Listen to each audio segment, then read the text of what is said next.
Nicki Minaj is killing it on the charts as usual. She's now the first female rapper to hit 20 billion streams on PFI as a lead artist, joining an elite group of 9. She racked up 5 billion streams in just 16 months. Go Nicki. Nicki also took to Instagram to spill the tea, maybe throwing some shade at Criminal B or Megan Thee Stallion. Talking about her tour, she wrote, Megan H, once again, killing it on another world tour. And this time, it's even more lit than before. Then she added a bunch of emojis. Could be she's comparing her current tour success to past tours. But some fans are reading it as shade towards Criminal B, who hasn't done a world tour yet. Megan Thee Stallion hasn't either, and they've been in the game for about 6 to 7 years. So some fans are sensing some major shade there. So she was like, whoa, black women out here making history during pre-sale week of her third world tour. Live Nation confirmed that 25 of her shows were totally sold out. And then she was all, before I spill the tea on any supporting acts, big shout out to all the black queens lifting me up and having my back. Kind of felt like a bit of sarcasm because, Nicki often gets some heat from black women, especially on socials, because they're all about Megan Thee Stallion, but not so much about buying her music. And that post might also be throwing some shade at Doja, because Doja had 2 female rappers as her openers for her tour.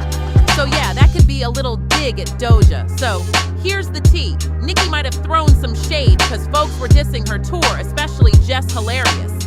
And y'all, let's keep it real. Nicki's tour is fire.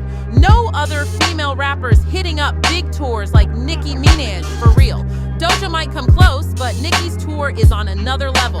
And can we talk about Doja not selling out Flopchella? Shocking, right? I thought she packed the place. Anyway, Nicki spilled the tea on Station Head about bringing out Eminem at one of her shows. Iconic, right? The Roman Malibu vibe is coming, and they'd kill it with Roman's Revenge.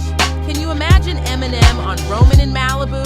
All right, let's talk Megan Thee Stallion. Forbes just dropped some tea saying her former #1 hit is taking a nosedive on the Hot 100. And guess what? It's not just the Hot 100, but on PFI, it's plummeted 9 spots to number 172 on the US PFI chart. Hey, check it. Forbes covers everyone, right?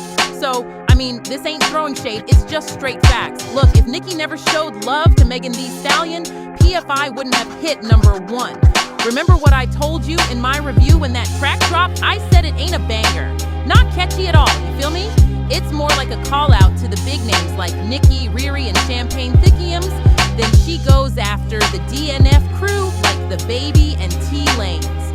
So, it's not exactly a chart topper. No hate, just truth. Oh, and friend Manana got asked if he was with Megan because Nicki mentions him in Bigfoot. Nicki's got a new track out, right? She's like, I make your ass quench like French. And I'm like, what's that about? You catch my drift? I'm lost too. But hey, much love to everyone. Shout out Nicki, shout out Megan. I ain't getting in the mix on that drama. French seemed a bit shook, right? Saying he ain't getting involved, but didn't exactly deny anything with Megan. You know what I mean? Those lyrics hint at something spicy. And French acting all scared, must be feeling the heat from Devil Nation. He was like, I ain't touching this. How y'all feeling about it? Moving on to Doja Badu. It's like Doja takes 1 step forward and then 10 steps back, She goes off on her fans on Twitch because she got back with her ex, Jay Cyrus. And her fans are not feeling him because they think he's a total creep. They're worried he's a bad influence on Doja Cat. But girl, this is what she had to say on Twitch while she was calling out her fans. I just tried to tell them in the chat. Mind their business. It's none of your fucking business who I'm dating. Mind your business. Watch the stream. Right. Watch it for the game. Right. Get the out. Right. I don't know you, bitch. I'm not your friend, bitch. Right. So get it the fuck out. Now, I totally get it when celebs date someone who's not as in the limelight. And hey, everyone's got a pass, right? It's like, who really cares? But come on, you're famous, so of course, folks are gonna be all up in your business. You're a big deal, so it's part of the deal that people will be all nosy. And then there's this other thing, like, you put it out there. These celebs be going public with all sorts of random peeps, and then they act surprised when people speak up. You shared your love life with the world? Don't be shocked if they've got opinions. maybe keep that stuff low-key, you know? Also, I think fans should totally reconsider supporting Doja Cat's music. She's been throwing shade at y'all, using all kinds of names and stuff.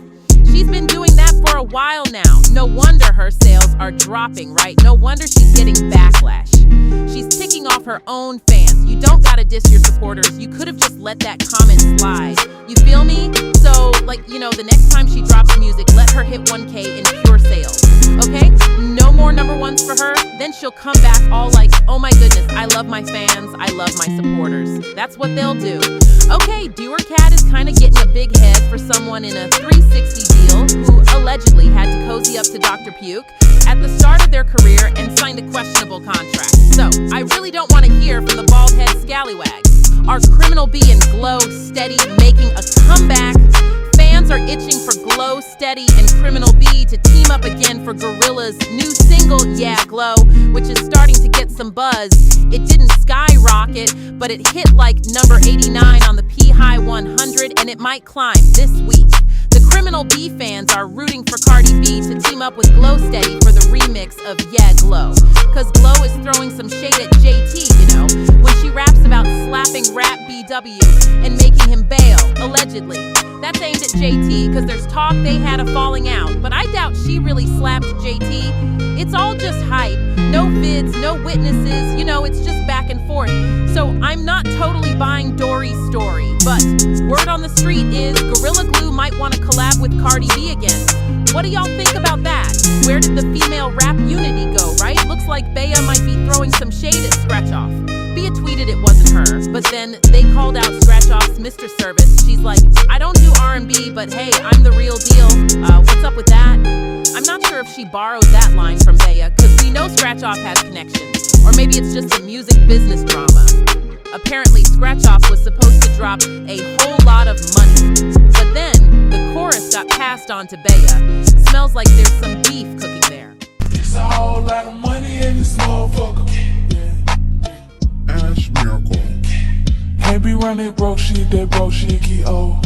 Can't be running whole shit for whole shit keep post. TV for the neck piece, that motherfucker too cold. Alright, so there might be some tension because, let's be real, SH Bea's A Whole Lot of Money version hits different from Scratch Off's, right? B just kills it with that voice and bars, while Scratch Off, well, doesn't quite match up, you feel me?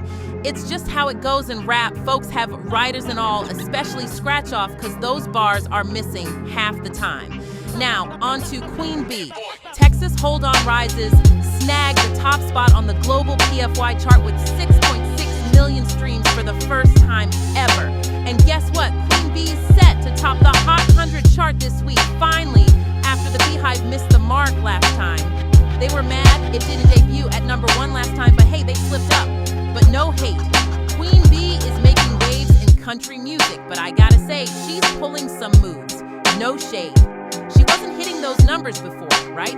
Drunk in Love, Crazy in Love. None of her classics did that.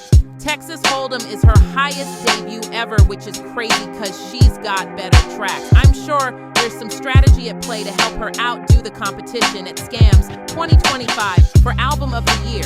That's the plan. So let's talk about Riri. Word is, Rihanna might make a comeback on stage in India for a special live show from March 1st to the 3rd at a star-studded pre-wedding bash. Interesting stuff, right? But hey, she's not dropping any new tunes for the occasion. What wedding songs does Rihanna even have? Diamonds? Can't think of any others. She's got Diamonds? Or maybe Please Don't Stop the Music. Nah, not quite wedding vibes. Unfaithful? Definitely not wedding material. Umbrella? Not really wedding themed either. Rihanna's catalog doesn't seem to have a wedding song, does it? Gotta check that out. Wonder what she'll perform.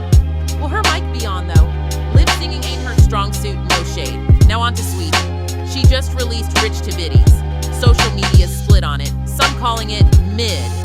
Sweetie clapped back at a fan saying her music's just average, with a cheeky response like, well, y'all vibe with a lot of mid music. Maybe I'll fit in too.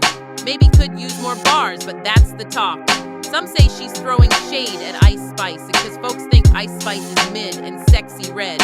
People do ride the mid-wave these days, so it's fair game if Sweetie jumps in. She's always been a bit mid in a good way, starting with Criminal B in my book. But here's the deal with Sweetie, Sexy, and Ice Spice. I gotta say, Sexy and Ice Spice bring the heat with their tunes more than Sweetie does. I mean, their one-liners are on point. Now, they may not be the lyrical geniuses of our time, let's be real, but man, those one-liners hit differently, and their tracks, they're a whole vibe. Take Rich Tivities, the chorus is a total jam, but then the verse is meh. It's like the chorus is fire, but the verses fall flat. And let's talk about the music video. It didn't scream rich. Picture this, strolling around in a rundown Airbnb with no furniture. That ain't luxury. And don't get me started on that rented horse scene. Using its mane for your wig, not a good look. No shade, just facts. If you wanted rich Tivities, you should have gone all out. Cruising down Rodeo, stepping out of Chanel on some exotic island with your latest sponsor, maybe YG. Being in a basic Airbnb with no furniture and a shabby fur coat ain't rich Tivities. But hey, that chorus is catchy. The verses may be lacking, but hey, it's Sweetie. What more can we expect, right? I'd rate it a solid 5 out of 10. All right, that's a wrap for today. Catch you in the next video. Peace out.